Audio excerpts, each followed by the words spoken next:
લોકમત ન્યૂઝમાં આપનું સ્વાગત છે। વડોદરા શહેરના દૂધવાલા મહોલ્લામાં એક જ કોમના બે જૂથ વચ્ચે છૂટા હાથની મારામારી થતાં વિસ્તારમાં તણાવનો માહોલ સર્જાયો હતો। વડોદરા શહેરના ન્યાય મંદિર વિસ્તાર નજીક આવેલ દૂધવાલા મહોલ્લામાં એક જ કોમના બે જૂથ વચ્ચે થયેલી બોલાચાલીએ ઉગ્ર સ્વરૂપ ધારણ કરતા છૂટા હાથની મારામારીની ઘટના સામે આવી છે।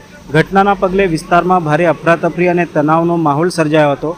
વડોદરા શહેરની ઓળખ શાંતિપ્રિય અને સંસ્કારી શહેર તરીકે કરવામાં આવે છે, પરંતુ છેલ્લા કેટલાક સમયથી સામાન્ય વિવાદો પણ મારામારી સુધી પહોંચતા હોવાનો બનાવો સામે આવી રહ્યા છે, જે કાયદો અને વ્યવસ્થાની દ્રષ્ટિએ ચિંતાનો વિષય બન્યા છે। મળતી માહિતી મુજબ સામાન્ય બોલાચાલી બાદ બંને પક્ષ વચ્ચે ભારે ઝપાઝપી અને મારામારી શરૂ થઈ હતી।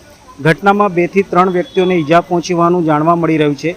ઈજાગ્રસ્તોને તાત્કાલિક સારવાર માટે હોસ્પિટલમાં ખસેડવામાં આવ્યા હતા। બનાવની જાણ થતાં જ પોલીસ કાફલો તાત્કાલિક ઘટના સ્થળે દોડી આવ્યો હતો અને પરિસ્થિતિ કાબૂમાં લેવા માટે કાર્યવાહી હાથ ધરી હતી। પોલીસ દ્વારા વિસ્તારમાં ચુસ્ત બંદોબસ્ત ગોઠવવામાં આવ્યો છે, જેથી કોઈ અનિચ્છનીય ઘટના ન બને। પ્રાથમિક માહિતી અનુસાર પોલીસે કાર્યવાહી હાથ ધરી એક વ્યક્તિની અટકાયત કરી હોવાનું જાણવા મળી રહ્યું છે। હાલ પોલીસ સમગ્ર મામલે વધુ તપાસ ચલાવી રહી છે, તેમજ સીસીટીવી ફૂટેજ અને સ્થાનિક લોકોના નિવેદનોના આધારે તપાસ આગળ ધપાવવામાં આવી રહી છે। રિક્ષાવાળા પાર્કિંગ બાબતે આજે તોડાવવાની રિક્ષામાં કંઈ બધું હથિયારો લઈને આવેલા। કેટલા જણને વાગ્યો છે એ ખબર ને, હોસ્પિટલમાં કાંઈ છોકરાને બી વાગેલું છે, એક 15 વર્ષના છોકરાને। કયા વિસ્તારથી આવેલા લોકો? એ પાણીગેટ વિસ્તારમાંથી આવેલા।